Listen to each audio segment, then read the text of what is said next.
Hola a todos, bienvenidos y bienvenidas a nuestro programa de debate político Tesis y Antítesis con los asambleístas Virgilio Hernández y Luis Fernando Torres. Yo soy Belkis Sánchez y por los próximos 30 minutos estaré moderando este diálogo. Como siempre agradecemos su sintonía cada semana.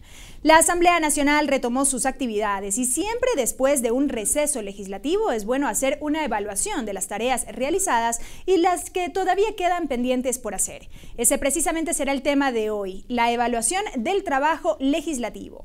Recuerden que llegamos a ustedes gracias a la señal abierta de la televisión legislativa en los canales 42 en Quito, 22 en Guayaquil, 27 en la ciudad de Cuenca. Nos pueden también seguir por internet a través de envivo.asambleanacional.gov.es. Agradecemos también por la reproducción de Tesis y Antítesis a la red de canales comunitarios regionales del Ecuador asociados SECREA y al portal de noticias ecuadorenvivo.com. Aquí iniciamos. En este año se han aprobado importantes leyes como el Código Orgánico Integral Penal, la Ley de Deudores de Buena Fe y está pendiente el veto al Código Monetario y Financiero. Hay cuenta de un intenso trabajo en la Asamblea Nacional. Veamos un pequeño resumen a continuación. Durante estos 15 meses de gestión de la Asamblea Nacional se han aprobado 21 leyes y 47 resoluciones. Las normativas que se han dado trámite son las siguientes: Ley Orgánica Reformatoria del Código Orgánico de Organización Territorial, Autonomía y Descentralización, Código Orgánico Integral Penal, Ley Orgánica para el cierre de la crisis bancaria de 1999, Ley Orgánica para el fortalecimiento y optimización del sector societario y bursátil, Ley Reformatoria a la Ley de Seguridad Pública del Estado, Ley Orgánica de los Consejos Nacionales para la Igualdad, Ley Orgánica de Recursos Hídricos, Usos y Aprovechamiento del Agua y el Código Orgánico Monetario y Financiero, de la que el veto del Ejecutivo está aún pendiente. En tanto, en la agenda del Movimiento País están todavía pendientes la reformatoria a la Ley de Transporte, Tránsito y Seguridad Vial, reformatoria a la Ley Orgánica de la Función Legislativa, Ley reformatoria a la Ley Orgánica de Economía Popular y Solidaria, Ley de Movilidad Humana, Ley de Telecomunicaciones y Servicios Postales, Código de Salud, Código de Relaciones Laborales, Código Ambiental y la Ley Orgánica de Seguridad Social. Y bien, asambleísta Torres, iniciamos este bloque con usted, como siempre recordándoles que tenemos 2 minutos para cada uno para que expongan sus criterios. ¿Cuál es la evaluación que usted hace al trabajo de la Asamblea Nacional y sobre todo la incidencia que ha tenido la oposición legislativa en la producción de las leyes? Bueno, por el número de leyes el trabajo es fecundo. Se ha mencionado que 21 leyes han sido aprobadas por la Asamblea. De entre ellas... En este nuevo periodo, ¿no? Claro, en este nuevo periodo. De entre ellas, tan solo pensar en el impacto del Código Integral Penal le permite a uno apreciar la magnitud legislativa.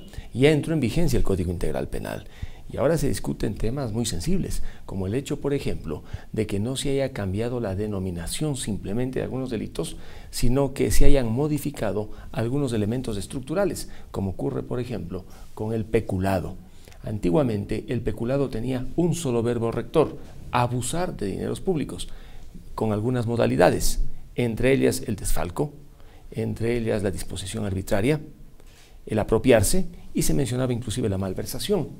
En el nuevo Código Integral Penal ya no existe un solo verbo rector, sino 4, y ha desaparecido el concepto de desfalco y por supuesto se ha borrado definitivamente del mapa a la malversación. Ello abre el camino para que muchos que han sido condenados por desfalco o por malversación puedan solicitar a los jueces competentes el archivo de los procesos. Claro que no opera de manera automática, el juez tiene que tomar la decisión, pero este es un ejemplo del impacto que puede tener la legislación en el devenir jurídico social de un país. Y no se diga otras leyes que están en vigencia, como la del sector societario y el mercado de valores. Se ha cambiado inclusive la forma como se constituye una compañía, cómo se hacen negocios en el país. El mercado de valores se ha vuelto más intenso con las modificaciones recientes. Los cambios legislativos han ido entonces por múltiples direcciones. Y claro, hemos hablado en extenso de la Ley de Recursos Hídricos, Ley de Aguas, y como ellas hay muchas más. Estamos hablando tan solo de 21 leyes en este periodo. Ya vamos a profundizar sobre algunos elementos que usted mencionó, asambleísta. Asambleísta Hernández, de manera general, su evaluación respecto de estas 21 leyes aprobadas en lo que va de este nuevo periodo legislativo. Yo creo que ha sido un trabajo importante de la Asamblea. Siempre podríamos hacer más. Siempre podríamos decir que quedaron cosas que todavía están pendientes, y efectivamente, cuando uno revisa lo realizado, ve que ha sido un trabajo intenso, pero al mismo tiempo señalo que hay temas que están aún pendientes y que lo están desde hace varios años. El caso de la Ley de Culturas, el caso de reformas a la Ley de Tránsito y Transporte Terrestre, son ejemplos de esto, o la Ley de Economía Popular y Solidaria. O sea, hay temas que están pendientes. Sin duda, en los próximos meses, lo que llenará y generará el mayor debate legislativo es lo relacionado con las enmiendas constitucionales, sin dejar la tarea legislativa, que en cada una de las comisiones es todavía profunda. Hay varios temas que están asignados a cada una de las comisiones que en estos meses se desenvolverán. Creería yo que el mayor déficit que tenemos como Asamblea es la inexistencia de una oposición que cumpla con los roles democráticos que se espera. Esto me parece que es lo central. Ahora mismo, yo acabo de escuchar algunas críticas que, si bien Luis Fernando reconoce que después finalmente depende del juez, como siempre que juzga y como siempre que lo hace un juzgador. Pero yo diría, yendo más allá, ¿qué es lo que está aquí o qué queda en cuestión? Que estas críticas, por ejemplo, habrían sido oportuno tenerlas en el momento del debate. Y yo creo que aquí hay una carencia y creo que esa es una debilidad como Asamblea, de que la oposición, más allá de ciertas voces, yo reconozco que hay voces que tienen una labor destacada en la Asamblea, pero como oposición no hay una estrategia, no hay unos liderazgos y no hay tampoco el compromiso de cumplir las tareas que tiene en una sociedad democrática: poder advertir, poder establecer una labor pedagógica, de plantear propuestas, proyectos, ¿no? Estas son cosas que iremos discutiendo. Gracias. Asambleísta Torres, su réplica respecto de este punto citado por el asambleísta Hernández. ¿Qué pasa con el liderazgo de la oposición? Bueno, la oposición tiene una limitación numérica. Por más esfuerzos que hagamos desde la oposición, sabemos que nos encontramos con un bloque que sobrepasa los 100 votos. En cuanto a la discusión, en cada una de las comisiones, los miembros de la oposición somos minoría. En mi comisión estamos 3, en otras entiendo que existen 2, que vienen a ser voces aisladas, pero que en el fondo tratan de advertir cuando corresponde sobre las consecuencias de la legislación. En el Código Integral Penal, al interior de la comisión, varias advertencias hicimos. Sin embargo, algunos temas del Código Integral Penal fueron aprobados a última hora, tal como fue aprobada la Ley Orgánica de Comunicación, con asuntos incorporados por el ponente sin que estos hayan sido sugeridos en el Pleno. Y allí vienen los problemas, la rapidez. Sobre la eliminación de esta figura de malversación de fondos, usted como miembro de la Comisión de Justicia, ¿no se dieron cuenta del problema que se iba a generar en lo futuro, ya precisamente con la vigencia del Código? Bueno, y a propósito del tema del caso Isaías. Bueno, ese es uno de los tantos casos. Es uno de los tantos.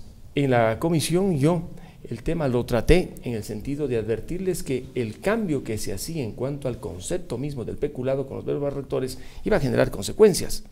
Y claro, al final está generando consecuencias. No solamente ese cambio, otros más.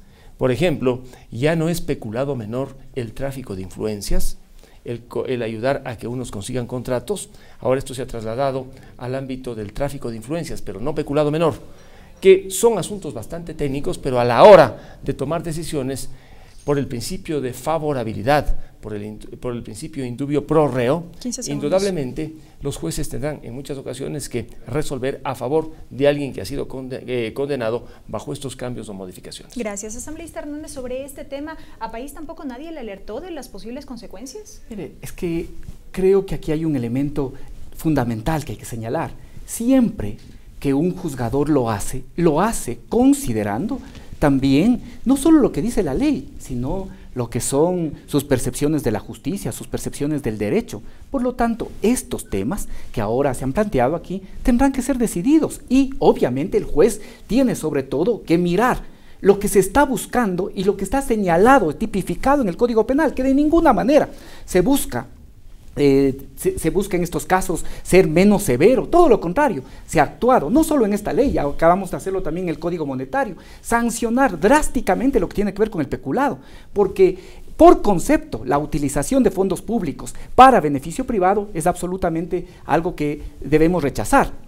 Entonces, no me parece que este sea un argumento ni tampoco ese sea un peligro del COIP. Yo vuelvo sobre la tarea central de la oposición y yo creo que ahí tenemos deficiencias. Por ejemplo, ¿cuáles son algunos de estos roles? Uno, establecer una crítica permanente a las acciones del gobierno, pero esa crítica no solo puede quedarse en una declaración, sino en estructurar un programa, una propuesta. ¿Cuánto hemos avanzado en esto? Se criticaba que el Movimiento País realice un análisis del COIP artículo por artículo, pero lo que habríamos buscado, lo que habríamos esperado es que al regreso del receso legislativo o al regreso incluso de esta discusión, la oposición pueda presentarnos también una alternativa de código. Eso no existió. Entonces no hay esa función programática propositiva. Pero en términos generales también es cierto que la oposición, o desde la oposición, se han presentado una serie de proyectos de ley que a la final no han sido calificados. No es cierto. Nosotros como CAL, y yo puedo ahí hablar como CAL, no tenemos la posibilidad de analizar el contenido de cada una de las leyes. Ese no es nuestro rol. Nosotros lo único que tenemos que ver es que no sean inconstitucionales, pero si se presentan proyectos de ley o que modifican o que alteran la estructura administrativa o que generan gasto público, es nuestra obligación no atenderlos. Yo vuelvo a señalar, aquí hay una carencia, hay un déficit de una oposición democrática, que le falta cumplir ese papel programático, esa función de control, esa función de contestataria que le corresponde y también, en algunos casos, esa función de cooperación que es necesaria en el tema de la oposición. Ahí está nuestra deficiencia. Gracias, asambleísta Hernández. Amigos, es momento de una primera pausa aquí en Tesis y Antítesis. No se vayan porque enseguida continuamos con más, hablando sobre la evaluación del trabajo legislativo. Regresamos.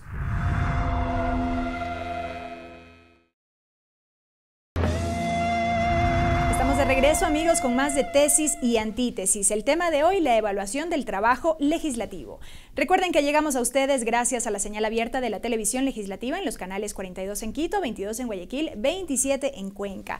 Nos pueden sintonizar en la web, por supuesto, a través de envivo.asambleanacional.gov.es y en el portal de noticias ecuadorenvivo.com. La gente tiene su propia percepción del trabajo de los asambleístas. Vamos a escuchar algunas de sus opiniones. Últimamente las reformas que han cambiado me parece que sí son buenas para el país, en especial las leyes. Por ejemplo, cuando una persona cometía un delito, era primeramente detenida y luego juzgada. En cambio ahora va directamente a los jueces, que es muy importante eso. Yo estoy muy conforme con el trabajo de los señores asambleístas. Los que estoy inconforme con los otros de la oposición del gobierno. No les dejan hacer lo que ellos deben hacer. Siempre piden como es la igualdad de poderes. Si hubiera igualdad de poderes no hiciéramos nada. Que tuvieran, digamos, el mismo sentido patriótico, todos, sería fantástico, nuestro país sería maravilloso. El trabajo de los asambleístas me parece poco, hacen poco por el país. Yo no estoy de acuerdo en muchas leyes que ellos hacen porque no son gente que deberían estar ahí. Ahí debería estar gente que sí se prepare en verdad.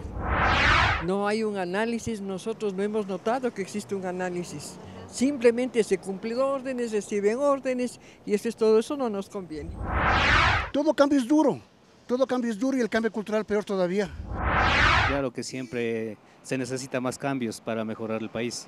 Por ejemplo, yo diría que el gobierno debería interesarse más en hacer venir inversión extranjera.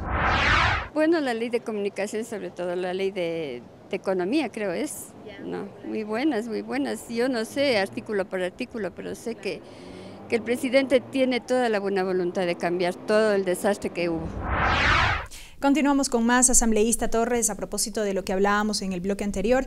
En el video escuchamos a un ciudadano que pidió una oposición proactiva y que piense en el país. Bueno, la oposición es proactiva. Veamos el nivel de intervención de los miembros de la oposición. Yo creo que es destacado, positivo, un nivel de intervención en todas las leyes que se debaten en el Pleno y en las comisiones, por supuesto.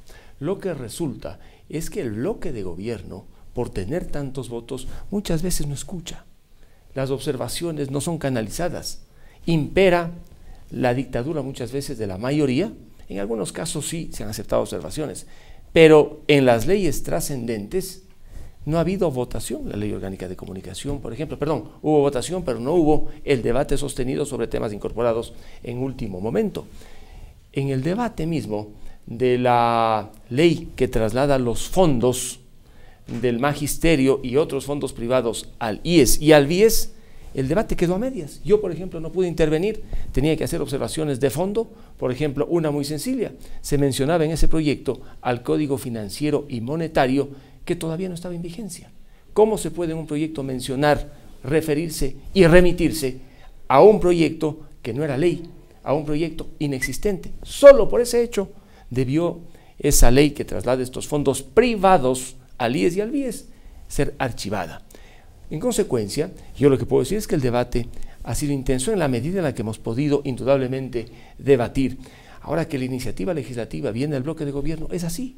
Y no solamente el bloque de gobierno, de la Presidencia de la República. Si nosotros analizamos de las 21 leyes, ¿cuántas han llegado desde la Presidencia? Prácticamente la mayoría. No hay espacio para una ley de la oposición. Sería un trabajo, digamos, sin mayores frutos del que haga un legislador opositor para presentar un proyecto. Debemos concentrarnos en los paquetes legislativos que vienen en cascada. 21 leyes en medio año. Caramba, es una cifra récord en el país, y frente a ello uno tiene que estar preparado para alertar sobre problemas, consecuencias y debatir posiciones. Casi todas las leyes lo que buscan consagrar es un modelo estatista, controlador, y no un modelo que ciertamente permita desplegar las energías individuales y colectivas lejos de la supervisión estatal. Gracias, asambleísta Hernández. ¿Será que el bloque de gobierno no da esta apertura a las propuestas que vienen de la oposición? En el primer día, cuando se inauguraba este nuevo periodo, yo dije algo que en su momento fue duramente criticado, y dije que en vista de que ahora no se requerían los votos, la labor de la oposición tenía que ser mucho más profunda, sagaz, pero también inteligente, y eso es lo que no hemos tenido. El que la mayor parte de proyectos provengan del bloque del Movimiento País y del Ejecutivo, eso no solo pasa aquí en el Ecuador, pasa en la mayor parte de países del mundo, por una razón, porque en los ejecutivos está concentrada la tecnocracia.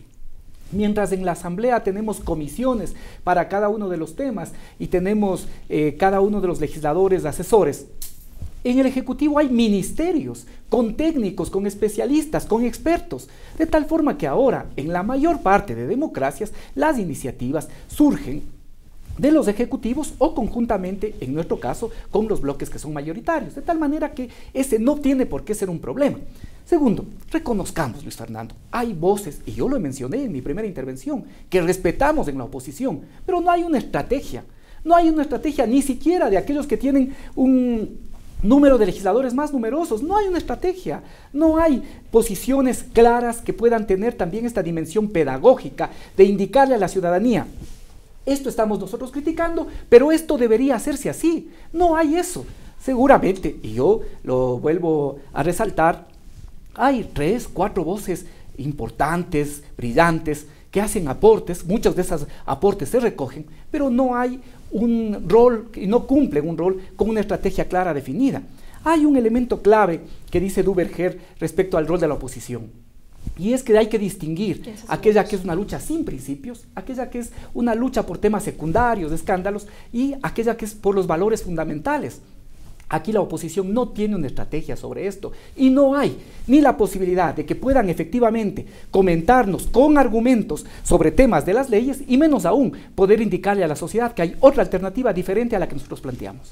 Gracias, asambleísta Hernández. Asambleísta Torres, de pronto les falta como oposición consolidar un bloque efectivo que precisamente haga frente a todos estos aspectos y comenten con argumentos, como menciona el asambleísta Hernández. Bueno, de los 23, 24 integrantes de la oposición, yo podría indicar, Virgilio, que existe coherencia en varias de las decisiones, que hay valores, principios, por supuesto, aquellos que creemos en una economía de mercado, aquellos que no creemos en un Estado estatista. Hemos sido coherentes con una posición vertebrada en cada una de las leyes, y hemos enviado un mensaje al país que lo que el Ecuador requiere es un cambio de modelo. Yo espero cuanto antes que podamos en la Asamblea y también en las calles del país discutir el tema de la reelección presidencial, porque la discusión ya no tiene que ser simplemente sobre la reelección, sino sobre el modelo político, económico y social que se aplica en el país. Esa discusión la hemos dado, pero indudablemente en algunos temas no todos los de la oposición coincidimos. Muchas veces hay diferencia con los legisladores de Pachacuti, que tienen una lógica propia, frente a otros legisladores. En la defensa de las libertades, por supuesto que tenemos una coincidencia total. De allí que pedir que toda la oposición actúe en conjunto es pedir peras al olmo, porque en la oposición existen grupos que tienen una orientación distinta, salvo, por supuesto, de aquellos que públicamente hemos profesado nuestra convicción que el modelo tiene que cambiar, este modelo estatista, este modelo que ahoga las energías y libertades individuales en todos los discursos, en todas las comisiones, y no solo verbalmente, también por escrito. Asambleísta Torres, estamos ya en el segundo semestre del año. ¿Cuál va a ser el papel que jugará la oposición respecto de los temas que todavía están pendientes dentro de la agenda legislativa? Por ejemplo, en los proyectos de ley que han sido archivados, ¿insistirán de alguna manera? ¿Cómo trabajarán? Bueno, de la misma forma, con argumentos, con posiciones, pedagógicamente, como reclama Virgilio, con la fuerza de nuestros argumentos y de nuestras razones, porque aquellos que tenemos una posición clara, con valores, con principios, con ideología, con estrategia y con táctica, no nos equivocamos.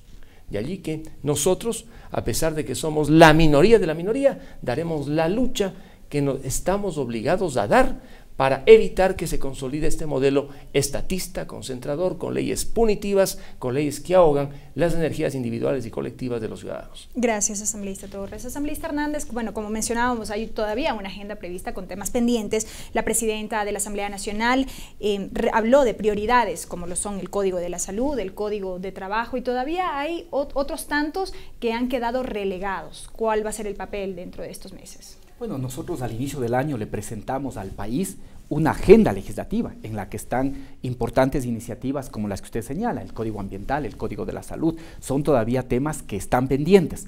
Ahora, todas estas leyes, y en esto yo tengo que ser claro, obviamente tienen una óptica política muy clara. Nosotros sí creemos en el papel del Estado. Creemos en el papel del Estado y de un papel activo de cara a la regulación. Mire que esto es aceptado por los liberales, pero sin embargo aquí en el Ecuador se había perdido esa capacidad de regular y eso generó grandes problemas para el país. Creemos en un Estado que planifica, que ve el mediano y largo plazo. Antes de este gobierno, ¿qué era la oficina de planificación? Una cuestión absolutamente secundaria que daba atrás de la vicepresidencia, que no servía para nada. Ahora nuestro interés es no solo poder realizar las grandes obras de aquí hasta el 2017, sino también en la perspectiva de futuro.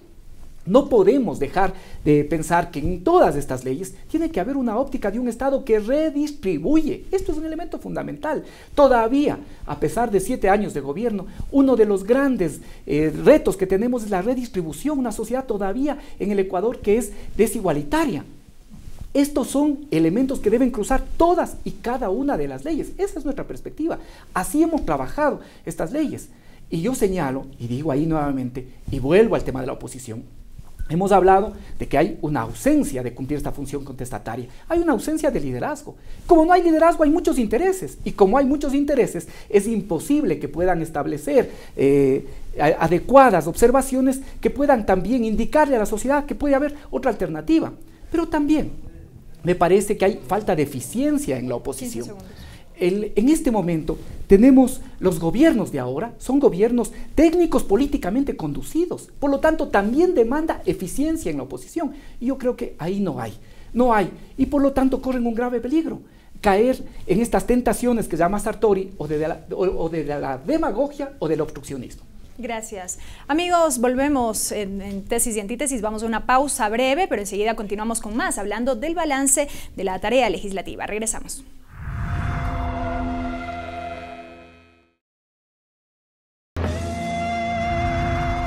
Estamos ya en el bloque final de Tesis y Antítesis, este programa de debate político donde esta semana abordamos la evaluación del trabajo legislativo. Asambleísta Torres, en estos últimos 3 minutos, bueno, usted mencionaba que la oposición seguirá trabajando de la misma manera, pero ¿cuáles son sus expectativas para estos próximos meses? Bueno, cada uno de los miembros de la oposición hemos tratado de actuar de manera responsable. Yo no puedo decir que alguno de aquellos que integran la oposición haya sido un irresponsable al tratar los temas. Unos hablan más, otros hablan menos, pero todos están suficientemente informados y votan conscientemente en cada tema. Creo que es uno de los mejores bloques en general de oposición que se ha tenido desde el año 2008 hasta esta fecha. Una oposición no obstruccionista, porque no tiene capacidad de obstruir, no tiene votos, pero sí una oposición altamente deliberante. Sería bueno, Virgilio, que se evaluara lo que han hecho los miembros de la oposición en las comisiones.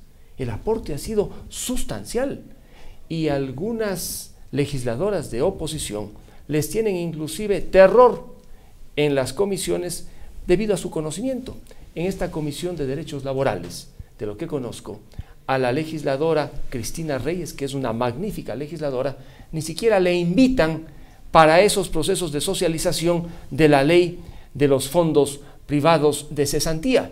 Conozco que hace pocos días ha llegado tarde porque no sabía que iba a darse la socialización, precisamente para decir la verdad, que los maestros y otros integrantes de los fondos de cesantía esperan hacerlo. Ha habido muchísima responsabilidad y la seguirá existiendo, porque esa es nuestra obligación, con las limitaciones numéricas del caso. ¿Qué leyes vienen? Bueno, algunas importantes. El Código Orgánico General de Procesos, un instrumento básicamente técnico que va a revolucionar el litigio en el país y que ojalá con independencia judicial mejore los tiempos y la calidad en las resoluciones judiciales. Es un tema que nos va a ocupar los próximos 2 meses. Ya se inició el primer debate con grandes expectativas. Así como existen esos instrumentos técnicos en el ámbito jurídico, hay otros económicos de importancia. Virgilio conoce el Código Monetario y Financiero porque forma parte de la comisión que lo trató. Pues allí estuvimos los de la oposición, con propuestas, con alternativas y por supuesto con críticas. En mi caso, ¿cómo no iba a criticar esta superjunta política de regulación que al parecer solo tendría 55 funciones según el artículo 14, pero que sumadas todas las funciones que están distribuidas a lo largo de la ley, pasa de las 110. Una superjunta, la más poderosa entidad pública en el territorio ecuatoriano, con una gran incidencia en el manejo de los flujos económicos del país. La oposición, por lo tanto, en la tarea legislativa hará lo que le corresponde y también en la fiscalización. Como no podemos traer a los ministros al pleno, pues en las comisiones se hace lo que le corresponde a un legislador de oposición, preguntar a los ministros o independientemente de la información documentaria. Yo, por ejemplo, he hecho varias preguntas, he tenido respuesta afortunadamente, la presidenta ha dado el trámite y estoy evaluando en algunos casos, especialmente por obras viales retrasadas en Tungurahua y en el centro del país, llamar a la ministra de Obras Públicas a la comisión. Pero en todo caso, oportuno que ustedes como oposición definan una estrategia que les permita consolidarse. Es que la estrategia está definida. ¿Cuál es la estrategia? Pelear en cada ley que envía el gobierno, que presenta el bloque de gobierno. Esa es la estrategia.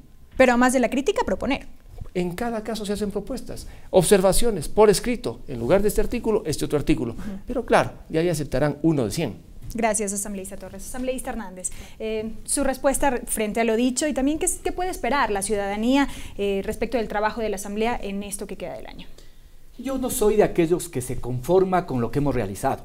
Yo autocríticamente creo que personalmente habrá faltado mucho por hacer y seguramente como bloque también tenemos responsabilidad.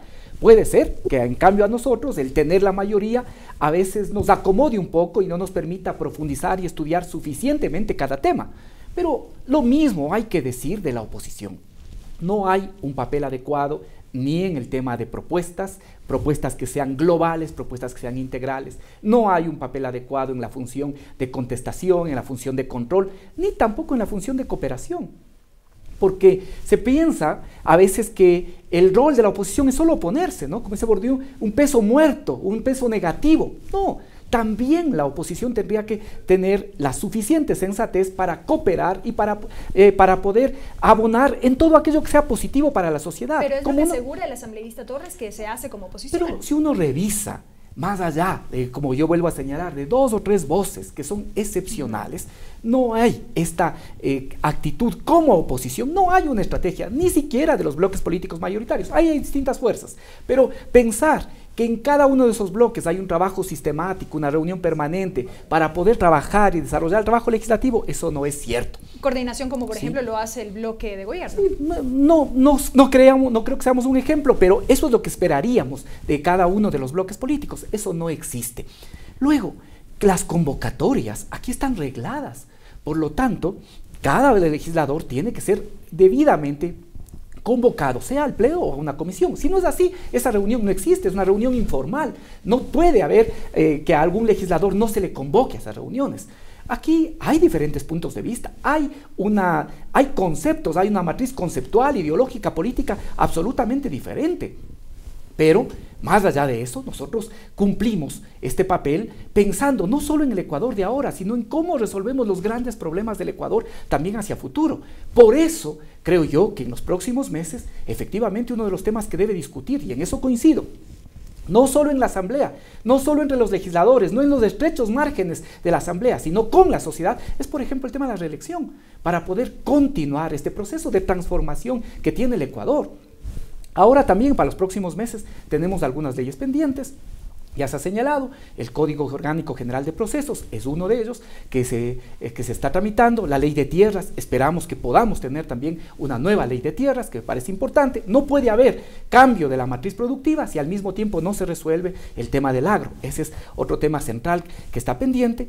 Hay otras leyes que están ahí planteadas, la ley de ordenamiento territorial y uso del suelo, la ley eléctrica, la ley de telecomunicaciones. Todas estas leyes tienen una perspectiva clara del rol que debe jugar el Estado, regular, planificar, redistribuir, pero al mismo tiempo una perspectiva de futuro, de solucionar los problemas de ahora, pero pensando también en el mediano y largo plazo del Ecuador. Gracias, asambleísta Hernández, asambleísta Torres, por sus criterios. Ustedes, amigos, recuerden que aquí en Tesis y Antítesis, la síntesis les corresponde a ustedes. El video de este debate lo pueden encontrar en nuestro canal de YouTube, en la página de Facebook del programa Tesis y Antítesis. Tesis y Antítesis se reproduce por la señal de la radio de la Asamblea Nacional los lunes a partir de las 8 de la mañana y se difunde por la red de canales comunitarios regionales del Ecuador asociados. Se crea también por el portal de noticias ecuadorenvivo.com. Hasta la próxima semana.